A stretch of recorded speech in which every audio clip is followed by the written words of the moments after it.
Bismillahirrahmanirrahim. Assalamualaikum warahmatullahi wabarakatuh. Sebelumnya perkenalkan, nama saya Karisma Trinika Febrianti, NIM 180321100158. Di sini saya akan menjelaskan sedikit mengenai fungsi produksi Frontier, di mana kita mengambil data penelitian dari petani jagung di wilayah Madura.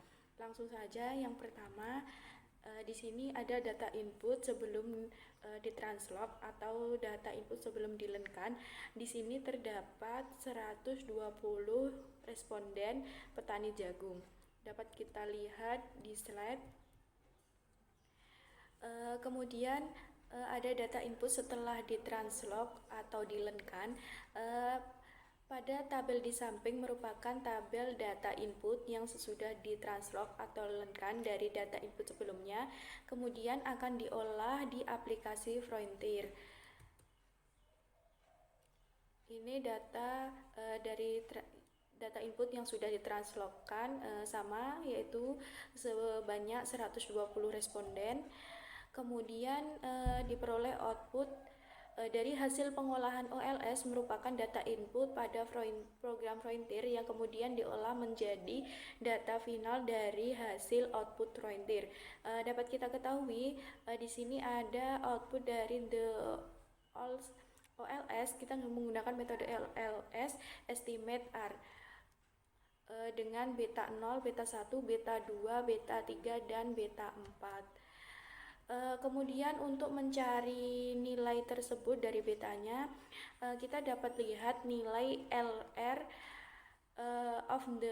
LR-nya yaitu sebesar 0,6921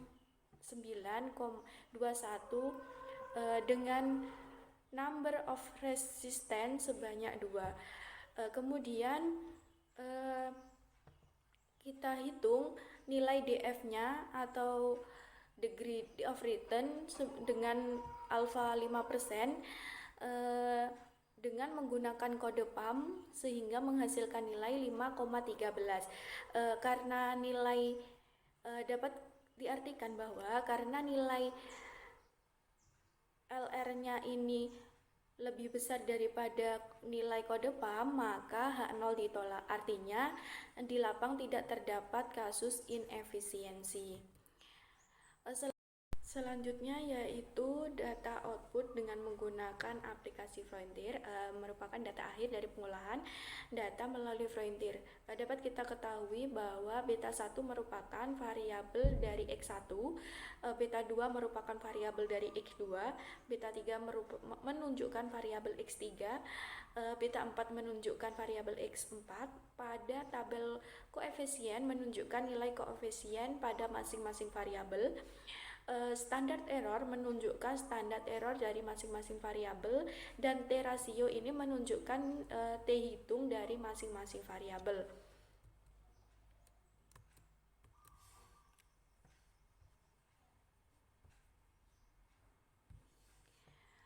Kemudian dapat diinterpretasikan bahwa variabel X1 dengan alfa atau T tabel 1% ini menghasilkan nilai 2,6189.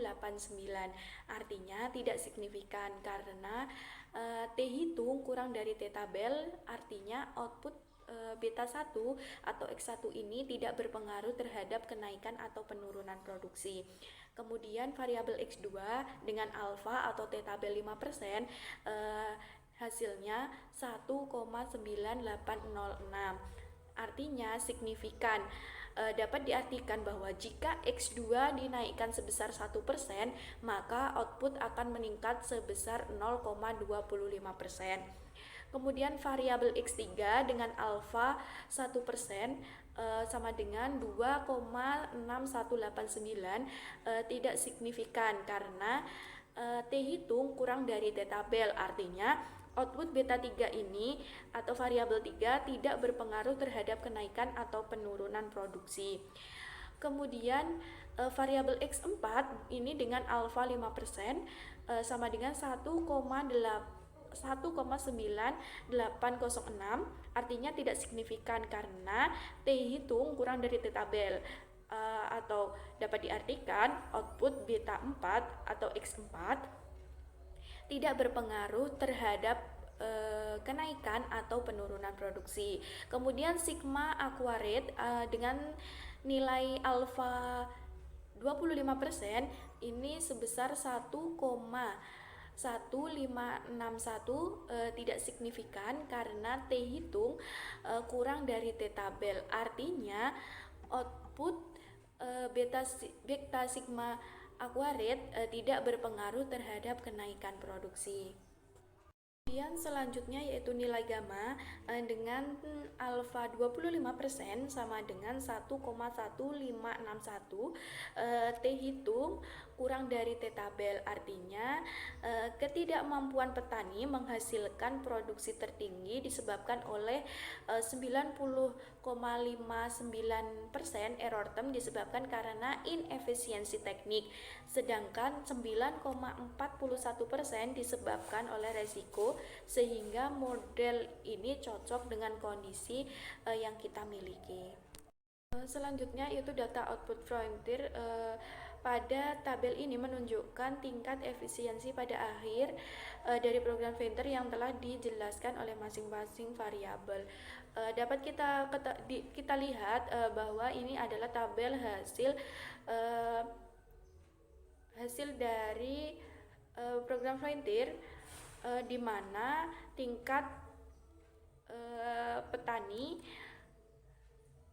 dapat diinterpretasikan bahwa berdasarkan data technical efficiency estimate, rata-rata keseluruhan petani 1 sampai 120 responden ini memiliki nilai efisiensi teknik sebesar 0,63 kurang dari 0,8.